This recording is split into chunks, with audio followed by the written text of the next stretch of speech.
Hello बच्चों, मैं हूं मुशर्रफ फैज हाशमी। टॉपर्स कोचिंग के इस प्लेटफॉर्म पर आप सभी लोगों का बहुत बहुत स्वागत है।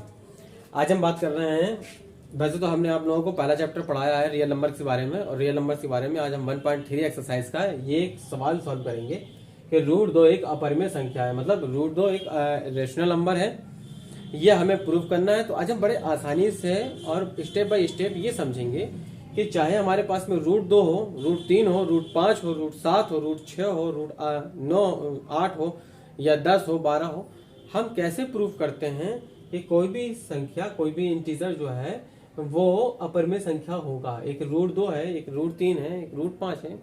इस तरीके की संख्याएं अपरिमेय संख्याएं कैसे हो सकती हैं और हम कैसे प्रूफ करेंगे कि ये संख्या एक अपरिमेय संख्या है।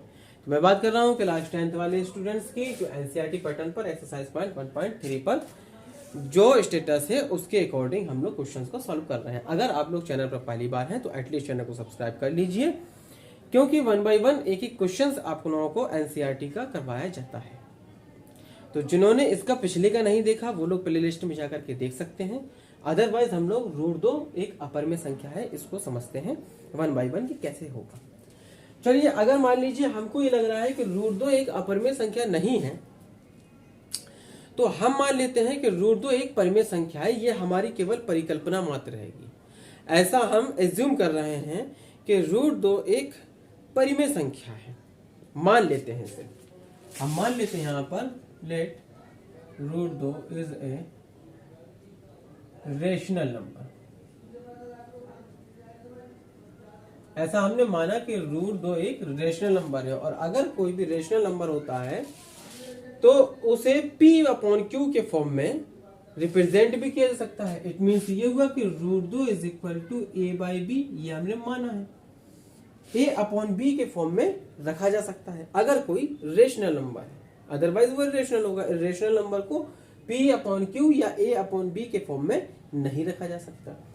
जबकि हमें पता होना चाहिए कि B does not equal to 0, यहाँ का इसका B की वैल्यू कभी भी 0 नहीं हो सकती है, और A/B के रूप में हम √2 को लिख सकते हैं। अगर ऐसा कर सकते हैं, और यहां पर हम ये भी मान के चल रहे हैं कि ये जो A एंड B है ये को प्राइम नंबर है, राइट। A और B जो है वो को प्राइम नंबर है, मतलब सहअभाज्य गुणनखंड, सहअभाज्य संख्या है।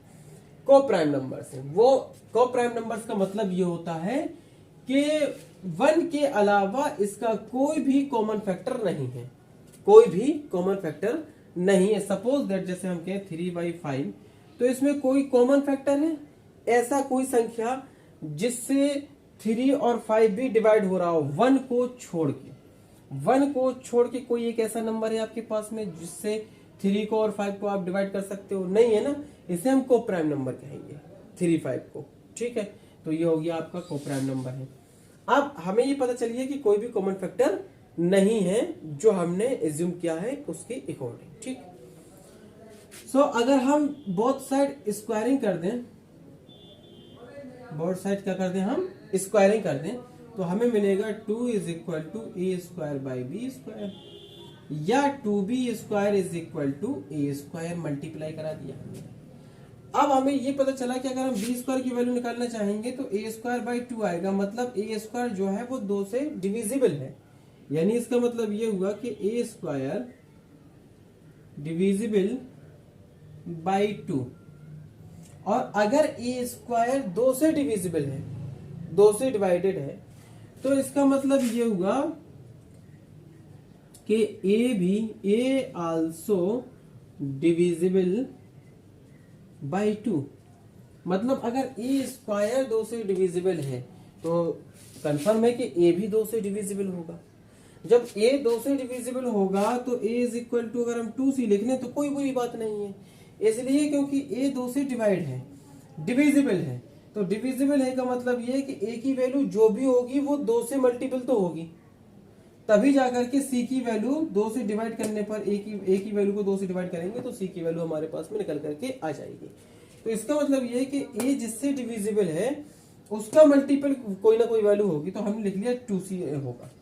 अगर इसको इक्वेशन मान लीजिए कि फर्स्ट माने अगर हम इसको इक्वेशन, और इसका हम फिर से स्क्वायरिंग कर दें बोथ साइड फिर क्या कर दें हम स्क्वायरिंग फिर से कर दें तो ये बन जाएगा a square is equal to 4c square.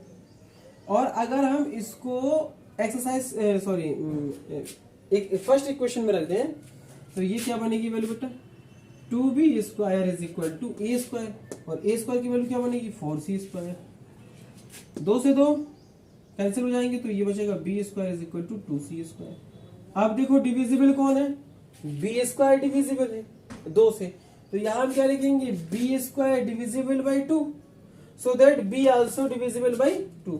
यानी अगर बी स्क्वायर 2 से डिविजिबल है तो बी भी 2 से डिविजिबल होगा। अब यहां पर हमको ये पकड़ में आ गया कि ए बी क्या थे, कोप्राइम नंबर थे, इनमें कोई कॉमन फैक्टर नहीं था, बट यहां से हमें ये पता चला कि ए 2 से डिविजिबल है, ए का 2 कॉमन फैक्टर है और बी का भी 2 कॉमन फैक्टर है क्योंकि बी भी 2 से डिवाइड है, तो इन दोनों के में बीच में एक कॉमन फैक्टर आ गया 2।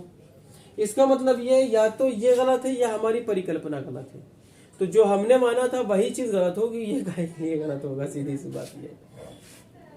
तो इसका मतलब ये होगा कि अगर कॉमन फैक्टर आ रहे हैं तो हमने जो एजम्पशन किया है वो चीज गलत है, अर्थात इसका मतलब ये है कि भैया √2 एक अपरिमेय संख्या ही है, चक्कर में मत पड़ो, इसे जबरदस्ती परिमेय सिद्ध करने के चक्कर में नहीं पड़ो, ये अपरिमेय संख्या ही है। तो हमने ये मानना है और मानने के बाद में जो हमने माना उसी को गलत साबित कर देना है कि भैया जो हमने माना था बाबा वो गलत है, जो तुम हो वही सही है, और ये सही हो जाएगा। ठीक है, चलिए।